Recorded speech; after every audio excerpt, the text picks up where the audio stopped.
How's it going, guys? My name is Zach with the Movie Castle, and today I'm really excited because we're going to be taking a look at a brand new horror movie, and that is Smile 2. This just came out October 18th, 2024, written and directed by Parker Finn, the same guy who made the last one.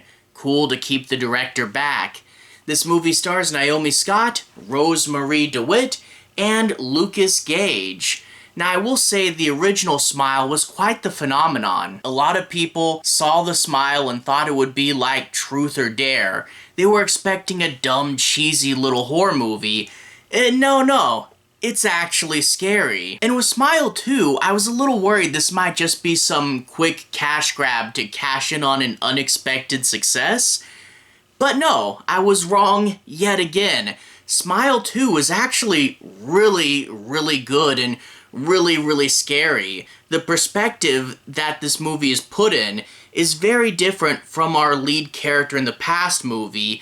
All the actors do a really good job, especially your lead, selling this world and all its extremities, and the pressure the curse can put on our lead here is really well sold. And by the time you get to the end of this movie, you really do feel the weight of it on you. You really do feel like you've gone through an experience. And the curse, the way it's shown and the images it shows you, it's really good and really scary. It's all shot beautifully. And there's shots in here that are flashy, but they never feel like they're being flashy for the sake of being flashy.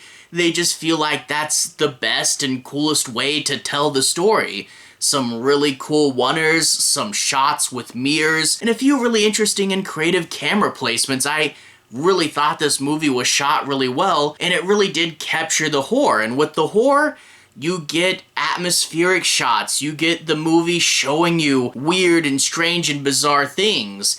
You get a good mix of slow burn atmospheric horror with good jump scares thrown in. Jump scares have gotten a bad reputation because there are so many cheap ones, but here are well-earned scary ones, and also a good bit of gore. And again, not just gore for the sake of gore, but well-earned and truly gut-wrenching gore at times. It's a really scary movie, and it came out super well.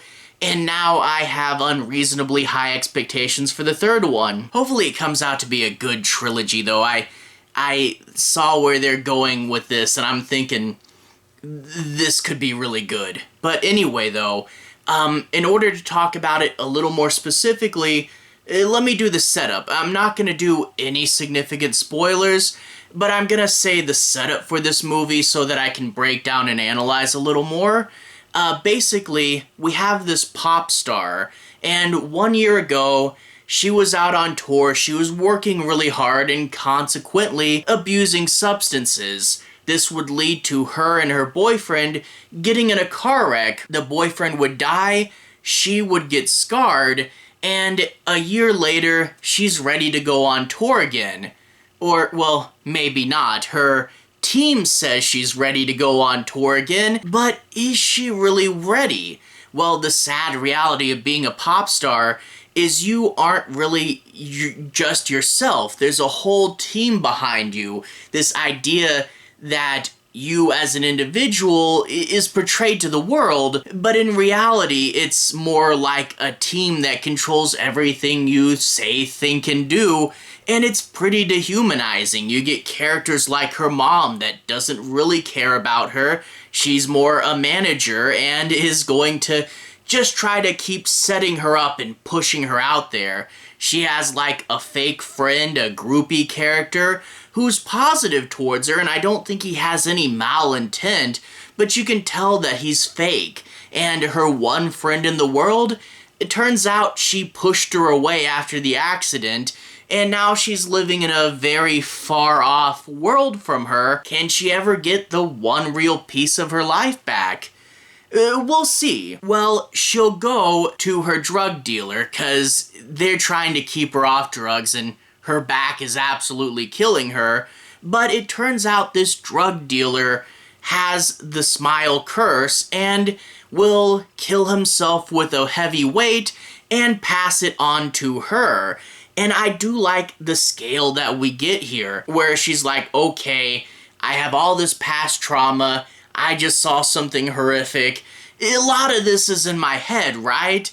And we get to see it weigh on her, and we get to see it take its toll, and then we get to see her figure out, no, this isn't just all in my head, this is a legitimate curse. And there's several things here. One, when I first heard the base idea for this, the idea that it's the same curse but a different character, we've seen sequels do this before, and sometimes it works out okay, and other times it can be derivative. I really like that this movie is not derivative. It's a very different perspective.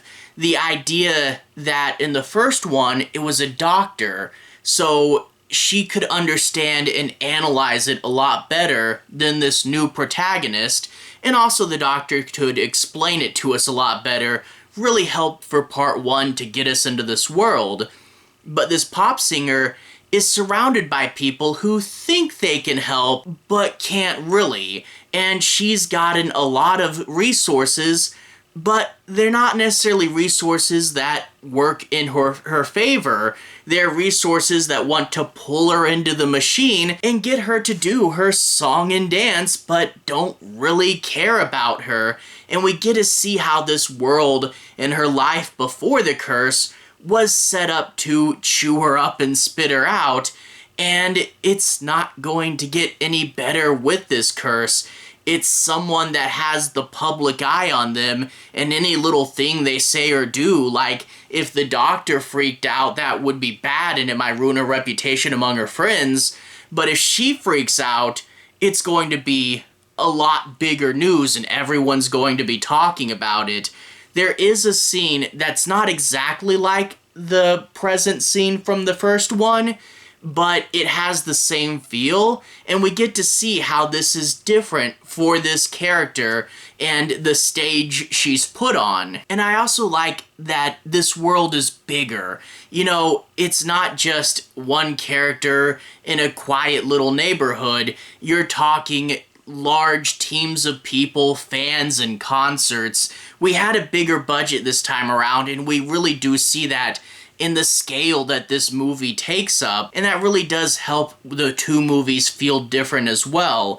And the bigger budget also, like I said earlier, really does go into creative shot choices and scares. You can see that with more money, they have the ability to do more stuff, and we do get some really horrific and creative shots and scare sequences in here, and they really do find that balance of like, how far can we push it, or what scary thing we can do. And there are still a lot of people smiling at you. I mean, that is a key factor with the movie, but they really do find ways to amp up the other bizarre imagery in here as well. And you really will get, like, that's a key thing in here, lots and lots of bizarre imagery. But I like how much it goes up as well. When you get some horror villains that can mess with your perception of reality, sometimes it can feel a little cheap, you know, the it was all a dream type deal.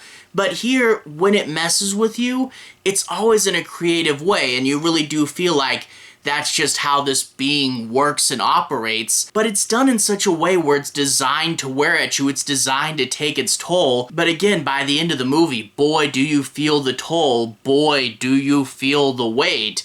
And the idea that you can go through a whole sequence and have something in that sequence not be exactly right or not be exactly real, and the way that it can get in your head where you can't trust your own eyes and you can't trust your own perception of the world, and the way that this scales throughout the movie and gets bigger and bigger, it really does sell the true power and terror of this creature.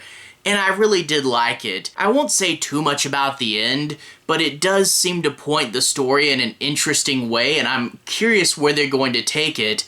I'm thinking, kind of hoping, that Smile will be a cool horror trilogy, and the last part will be the big epic conclusion. So I'm really looking forward to Smile 3. Smile 2 was on tier with the last one, and this whole thing has been a great unexpected surprise, and I can't wait to see more of it, and I can't wait to see what else Parker Finn does outside of this series. It came out really good, and I did enjoy it.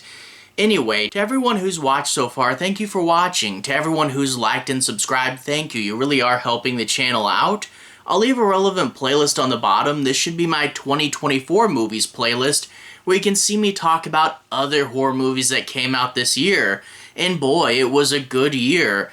The First Omen, Terrifier 3, Late Night with the Devil. Some cool stuff in there if you want to check it out.